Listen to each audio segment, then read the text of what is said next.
Good morning. It's the 11th of June 2025. I'm wearing my sun hat.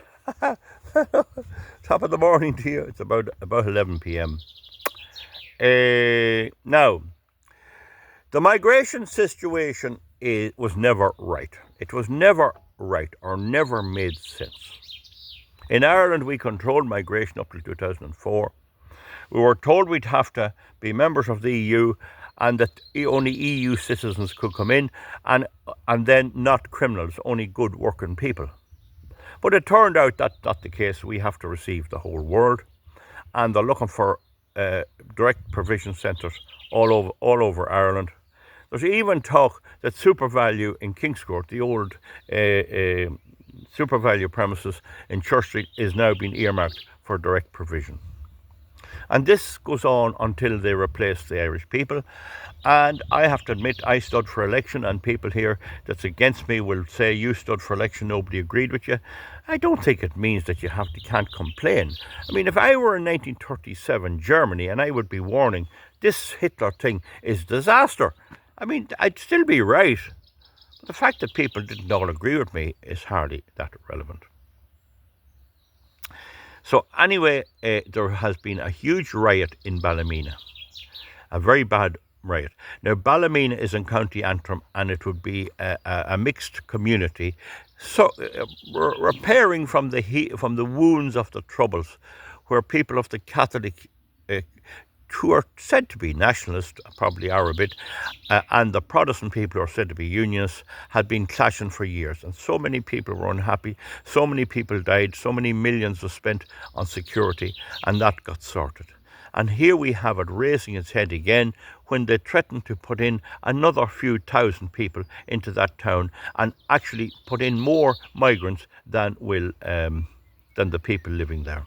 Now, I have put forward the theory that a big reason behind this is that the unionist Orangemen were banging the drum, and this is a part of an overall plan by George Soros and the World Economic Forum and a lot of do-gooders, people who think they're doing good, to try to solve the problems of the world by mixing the whole populations up and thereby cutting out any type of national pride or anything else.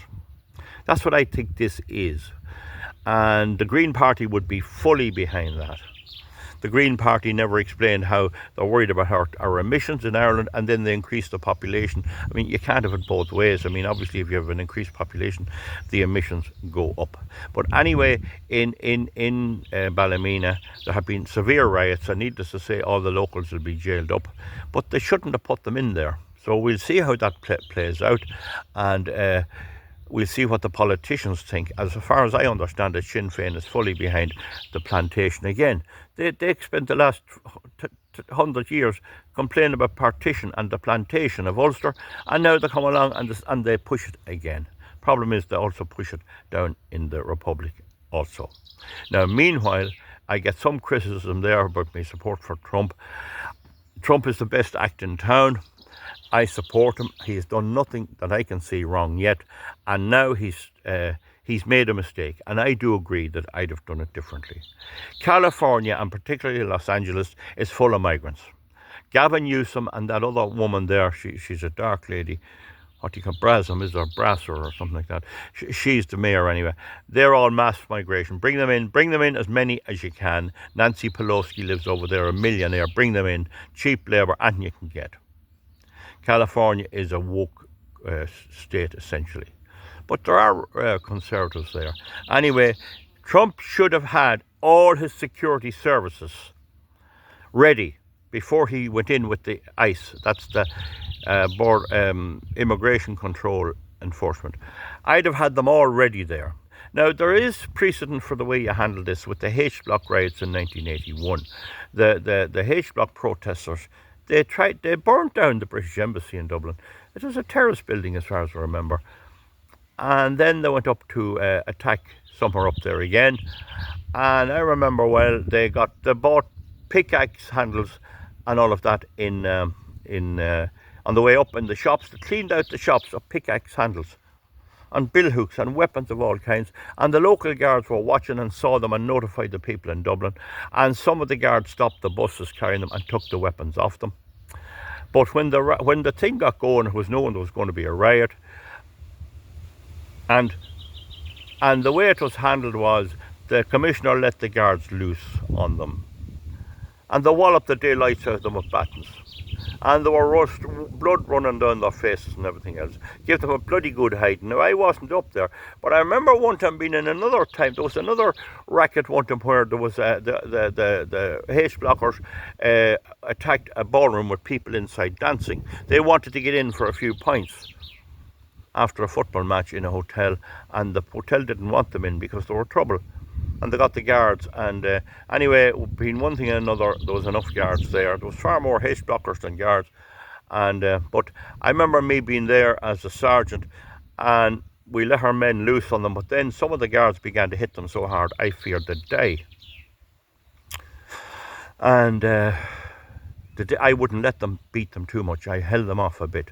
Because once you got them down and give them a good walloping, and these were tramps, they were not only tramps, most of them from the north. The fact that they were put out of the north, that they couldn't stay in the north, it wasn't because they were victimised, it was because they were criminal gougers, cheap gougers, that's all they were.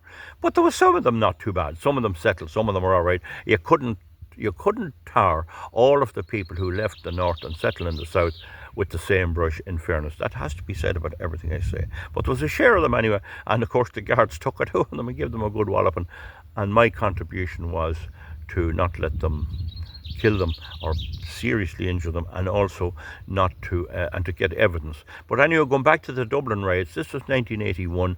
In the Dublin riots, they photographed them. And then they sent the photographs out to the station. And in our station, we could identify 4, I think it was, people using sticks, and they were all prosecuted. So the first thing I would have done there is photograph these people and get videos of them, and have snatch squads, and get the worst offenders out and bring them away up to Area 55 or somewhere, throw them in the clink, and leave them for a while under some emergency legislation to get the riot under control. I think that federal authorities under Trump were not properly prepared when you go in there. So I would recommend Trump, if you're going in again, the raid on ICE should only be the trigger. It shouldn't be, you don't go in and raid and then try and get troops. The raid on ICE should be when everyone's ready, everyone's on standby, and I'll guarantee you, if you have everyone on standby, nobody will attack them at all. Anyway, they're pulling them out of there, tossing them out. But the big thing about it is they're waving flags from Guatemala, Mexico, Venezuela, and all these places, and they're claiming the territory. One fellow says, this is Mexico, this is my country. So now you have a border dispute. Now I point out to you, we have a situation where the EU, and indeed the former American administration in America, and all of the great and the good, are whinging about Russia invading Ukraine, and here is South America invading the United States, and it's considered good. How can that be? Surely if you don't have borders, you have nothing. How can you have an election when the promises you make regarding social security and health and all those things and education is only for half of the population, where the real recipients live thousands of miles away? How can you have that? So that's the situation.